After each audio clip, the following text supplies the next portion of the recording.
जय हिंद साथियों, मैं अंकित कुमार यादव आप सभी का स्वागत करता हूं सृष्टि ज्ञान केंद्र में, जहां आज हम उस विषय पर बात करने चल रहे हैं जो आज हमारे समाज में तात्कालिक रूप से बहुत चर्चा में है।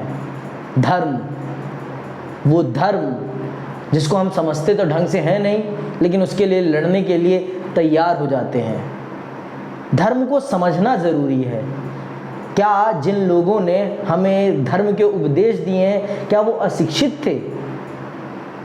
आप सोचिए इस बात को।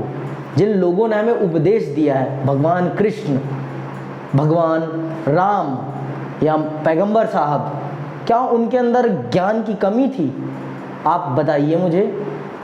बिना हम उनको पढ़े, बिना हम उनको समझे, उनकी बातों पर हम लड़ने लगते हैं, ये कहाँ से उचित है? कहीं से उचित लगता है? हमें सर्वप्रथम उनको समझना चाहिए, पढ़ना चाहिए, वो क्या कहना चाह रहे हैं अपनी बात के माध्यम से, उनके उद्देश्य को समझना चाहिए। उसके बाद हमें उनकी बातों पर लड़ना चाहिए।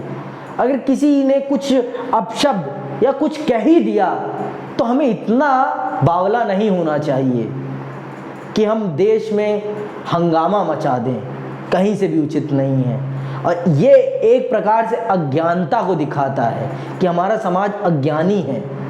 टीवी डिबेट के ऊपर आप लोग इस प्रकार से उसे इतना बढ़ावा दे देना, क्योंकि इंसान है, गलती हो गई। और उन्होंने सिर्फ एक कोट को, उस कोट के ऊपर वाले भी तो पढ़िए, उस कोट के नीचे को भी पढ़िए, क्या कहा जा रहा है उस कोट में, उसको समझने का प्रयास कीजिए। उसके उपरांत उस पर रिएक्ट कीजिए। वो एक राजनीतिक विचारधारा के अंतर्गत अपना जवाब या वाद विवाद कर रही हैं। उनके वाद विवाद को आप उस प्रकार से लेंगे तो ये कहीं से उचित नहीं है। वो एक पार्टी को रिप्रेजेंट कर रहे हैं, किसी राष्ट्र को रिप्रेजेंट करने नहीं आई हैं वो। आप इस बात को समझिए। धर्म का काम होता है समाज को जोड़ना, ना कि तोड़ना। और समाज उस परिस्थिति में कैसा था और आज की परिस्थिति में कैसा है, ये परिस्थितियां तय करती हैं। समझ में आई बात? ये हमें समझना पड़ेगा। परिस्थितियों के अनुसार हमें अपने आप को बदलना चाहिए। उस समय की परिस्थितियां कुछ और थी, उस समय धर्म का उपदेश कुछ और था। आज परिस्थितियां अलग हो गई हैं, तो आज धर्म के उपदेश भी परिस्थितियों के अनुसार बदल गए हैं। ये हमें समझना पड़ेगा। और इन सबको समझने के लिए हमें ज्ञान अर्जित करना पड़ेगा और हमें अपने ग्रंथों को समझना पड़ेगा। बिना ग्रंथों को समझे हमें लड़ना नहीं चाहिए। जो पढ़ते हैं वो कभी लड़ते नहीं, और जो नहीं पढ़ते वो ही लड़ते हैं। तो सर्वप्रथम पढ़िए, फिर उसके बाद लड़िए। क्या उसमें गलत है और क्या सही है, इस बात को समझिए पहले। मैं आप सभी से उम्र में बहुत छोटा हूं, परंतु मैं इस चीज को बहुत अच्छे से समझता हूं कि कभी राजनीतिक पार्टियों के आधार पर समाज को लड़ना नहीं चाहिए, क्योंकि वो एक अपने राजनीतिक उद्देश्यों के अंतर्गत काम करती हैं।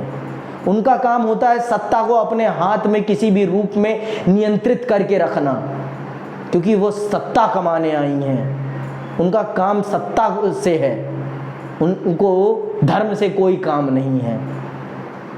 और धर्म समाज को जोड़ने का काम है। भगवान कृष्ण, भगवान राम कभी आपस में लड़ने का उपदेश नहीं देते। और सारे धर्म पाक हैं, शुद्ध हैं, पवित्र हैं।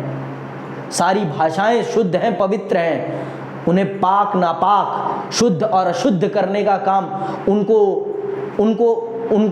जो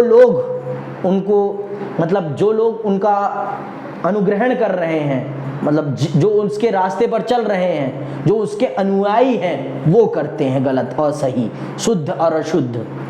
तो धर्म को शुद्ध ही रहने दीजिए। धर्म को पवित्र रखने का, धर्म हमें पवित्र रखने का काम करते हैं। उन्हें नापवित्र मत कीजिए अपनी इन हरकतों से जो समाज में हो रही हैं। समझने का प्रयास कीजिए।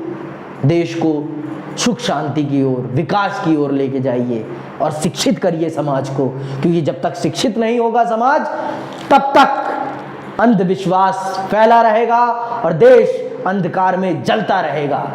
अंधकार से, प्रकाश से नहीं। ये बात समझ लीजिए। जय हिंद, जय भारत।